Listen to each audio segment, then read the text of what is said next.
عند مصيبة. صدق الله مولانا العظيم وصدق رسوله النبي الكريم ونحن على ذلك من الشاهدين والشاكرين والحمد لله رب العالمين.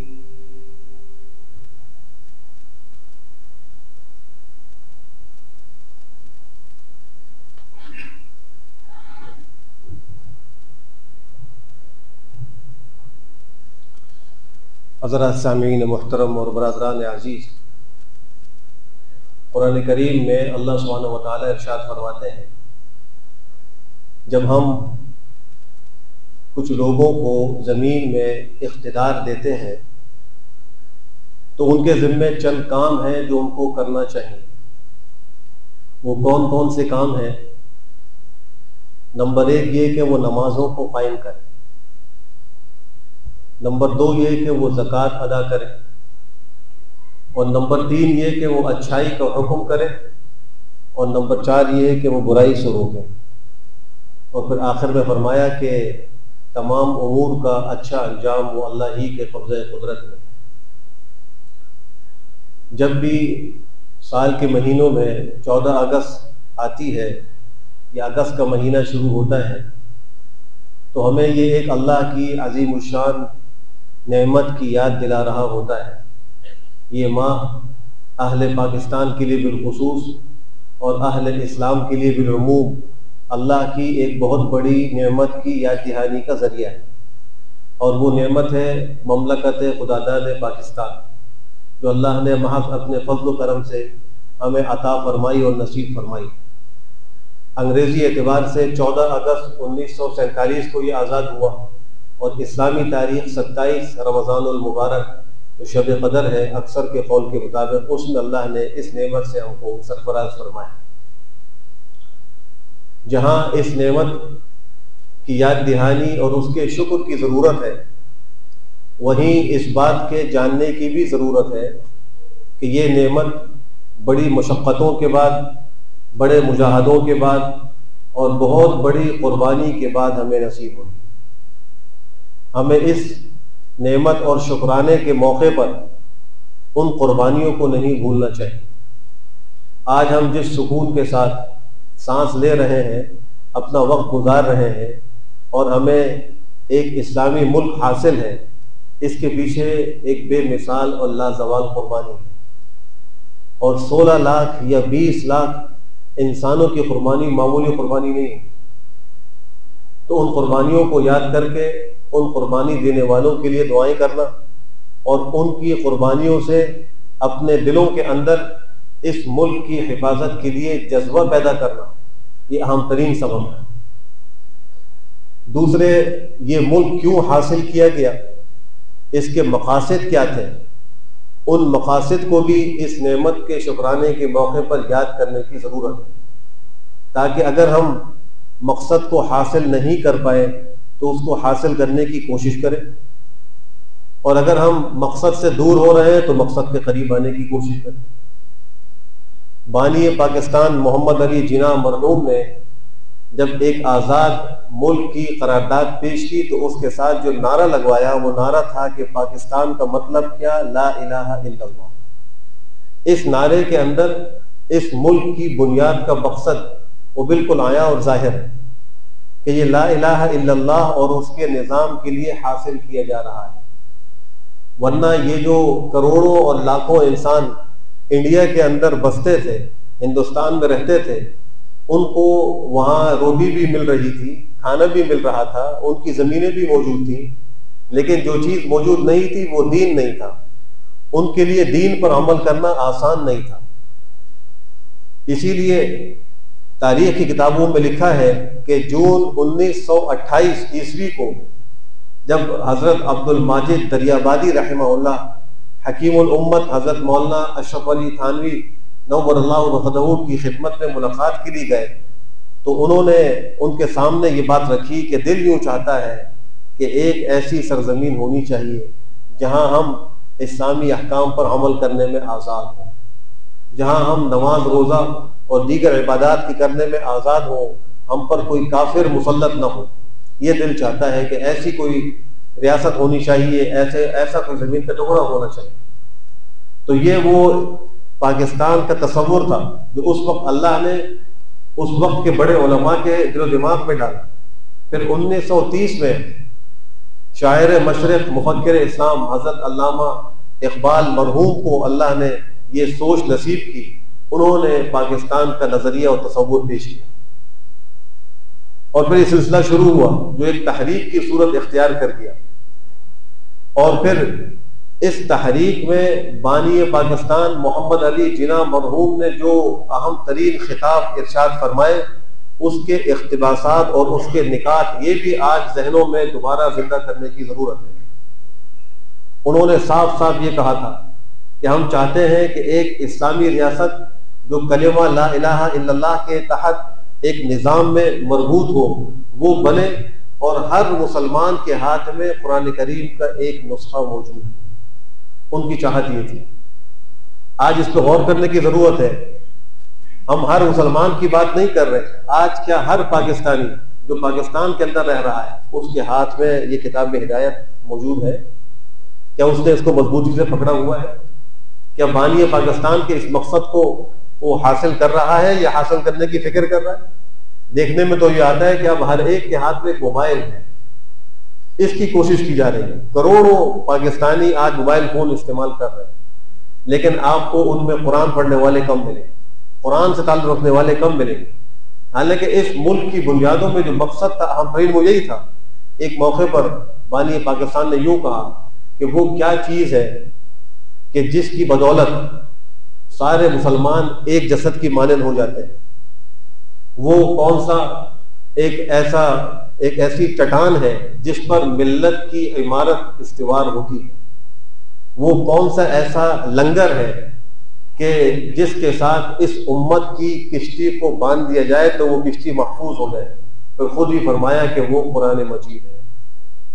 یہ وہ لنگر ہے، یہ وہ چٹان ہے، اور یہ وہ ایک رشتہ ہے کہ جس رشتے کے ساتھ اگر ہم وابستہ ہو جائیں، ہم اس کو مضبوطی سے پکڑ لیں تو ہم جسد واحد کی طرح ہو جائیں اور ہم اپنے اس ملت کی عمارت کو ایک مضبوط بنیاد پر کھڑے کرنے والے بن جائیں. ہم اس امت کی ڈوبتی کشتی کو محفوظ کرنے والے بن جائیں، اور وہ چیز ایک قرآن کریم. تو ان مقاصد پر بھی توجہ کرنے کی ضرورت ہے. نوجوانوں کو یہ بتانے کی بھی ضرورت ہے کہ یہ ملک جو بڑی قربانیوں سے حاصل ہوا اس کا مقصد کیا ہے.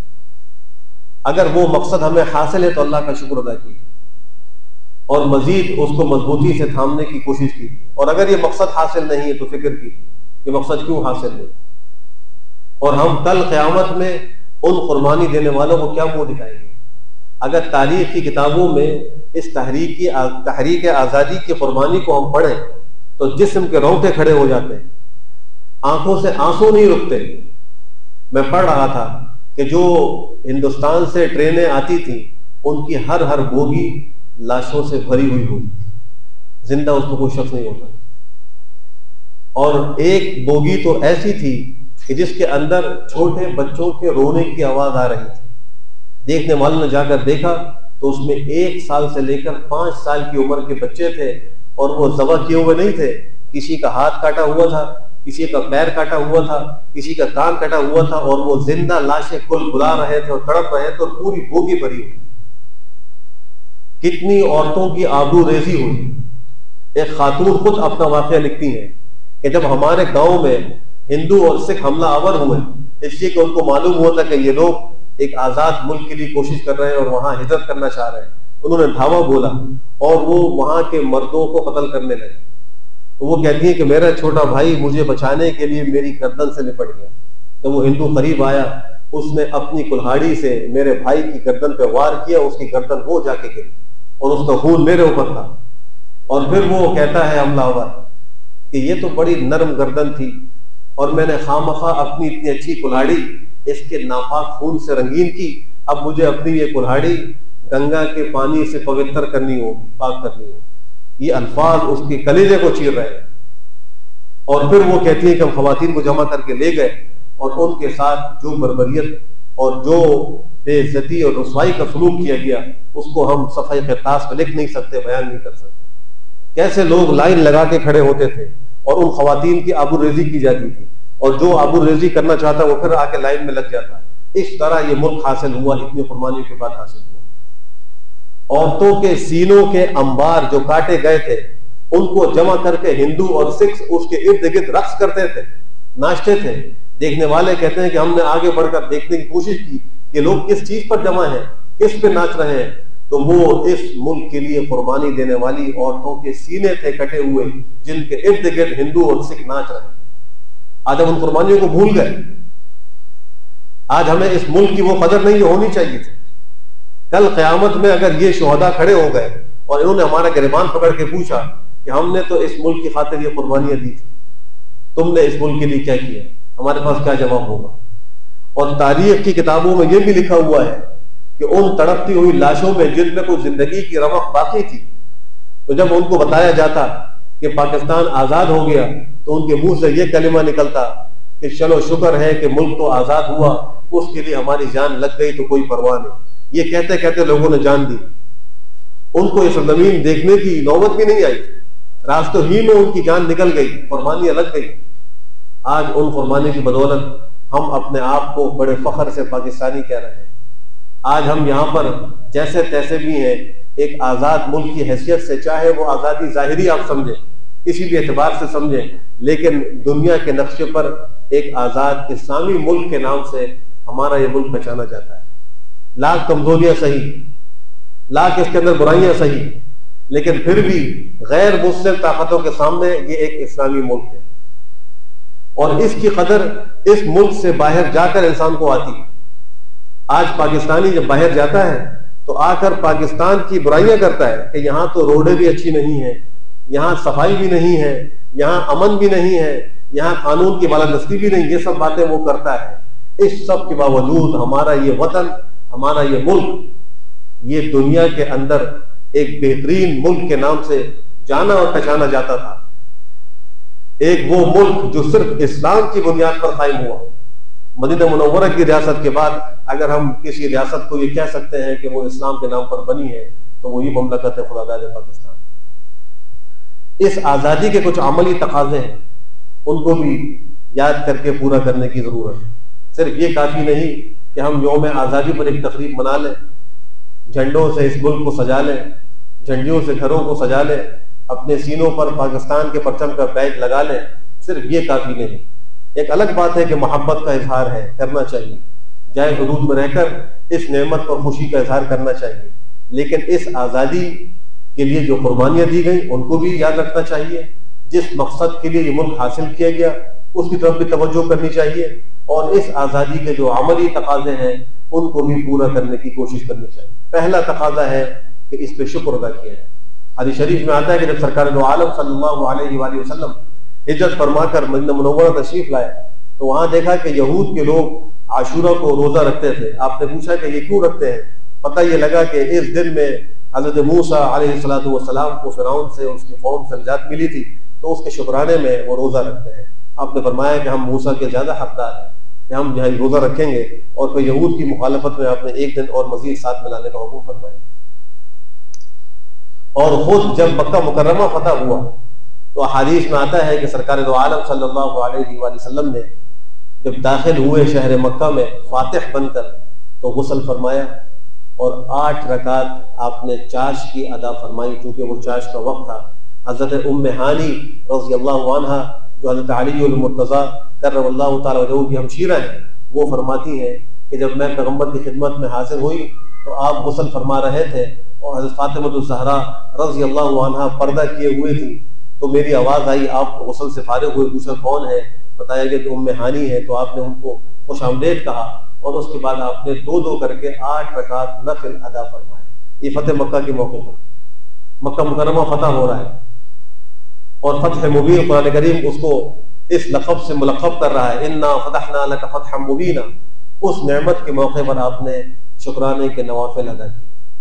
آج یوم آزادی کے موقع پر نوجوان اپنی موٹر سائیکلوں کے سائلنسر پھاڑ کر، بڑے بڑے باجے لے کر اور میوزک کی تقریبات منعقد کر کے ایک شور ہنگامہ برپا کرتے ہیں۔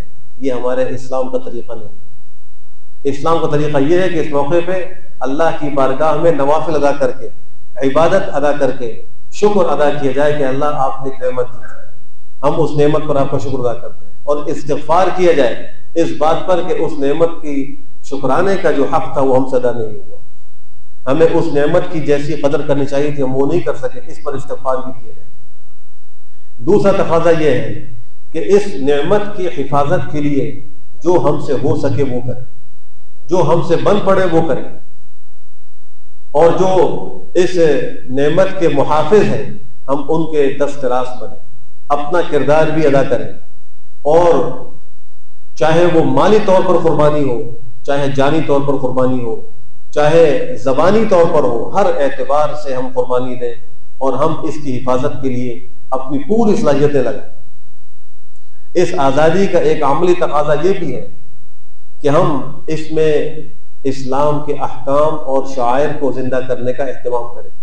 سورہ حج کی جو میں نے آیت تلاوت کی، اس آیت میں اللہ فرما رہا ہے جن کو ہم نے زمین میں اقتدار دیا، قدرت دی، وہ اس میں نماز قائم کرتے ہیں، زکوٰۃ دیتے ہیں، امر بالمعروف و نہی عن المنکر کرتے ہیں۔ یہ حکم جیسے ارباب اقتدار کو ہے کہ وہ اچھائی کا حکم کرے اور اپنی طاقت کے ساتھ حکم کرے اور برائی سے روکے اور طاقت کے ذریعے سے روکے، اللہ نے ان کو یہ قدرت دی ہے، ایسے ہی ہر مسلمان کو یہ حکم ہے، چونکہ یہ امت محمد کے ایک ایک فرد ہے۔